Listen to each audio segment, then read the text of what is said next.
Depression is a serious mood disorder characterized by feelings of sadness, loss of interest in activities, and in serious cases, there are suicidal thoughts. The disorder is extremely distressing not only for the individual, but for the people in their life. In 2016, 10.3 million U.S. adults experienced at least one major depressive episode with severe impairment. This constitutes 4.3% of all U.S. adults. Also in 2016, 12.8% of U.S. adolescents aged 12 to 17 had at least one major depressive episode. The most alarming information is that embodies 19.4% of all females in that age group and only 6.4% of males in that age group. Across the board, starting in adolescence, women experience higher rates of mental illness overall. 21.7% of women experience some kind of mental illness versus 14.5% of all men. A common misconception is that this is because of biological differences between sexes and that women are weaker and more susceptible to mental health problems. However, this is wildly untrue, and there are many studies that debunk this theory. Historically, women have been put in the caretaker role, put in charge of taking care of children in the home. Even though society has moved away from this norm and women are also in the workforce, the underlying norms and roles are still in place in society today. One theory is that women are more susceptible to depression because of the gender roles set in place for them.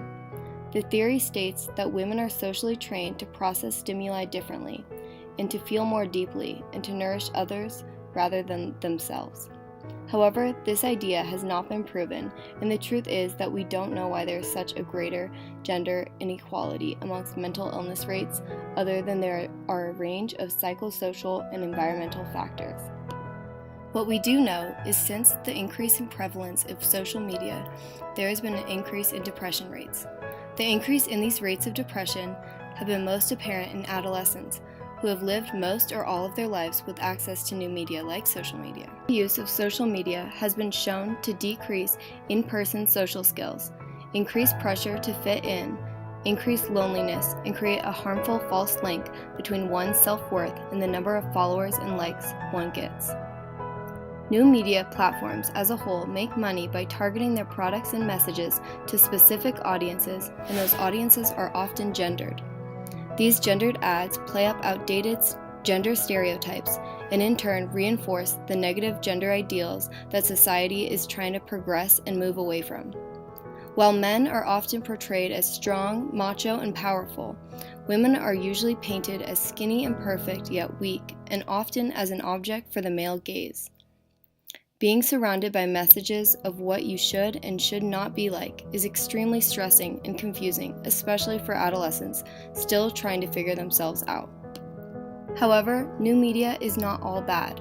Social media provides many online platforms where people who in real life feel isolated and alone are able to find like-minded individuals and create digital friendships or even just communities of belonging and safe spaces for discussion. Social media is also beneficial in displaying more diverse bodies of people, including the large amount of people living outside of the gender binary who are rarely represented in mainstream media. So, what is the solution to decreasing the gender inequality in depression, anxiety, and other mood disorders in a society with increasing prevalence and rates of social media usage? Awareness and education are a big first step. The World Health Organization states that depression is the #1 women's mental health problem, yet there is so little research and conversation surrounding the issue. Begin having conversations with peers about this issue. I know many of you are probably on at least one social media platform.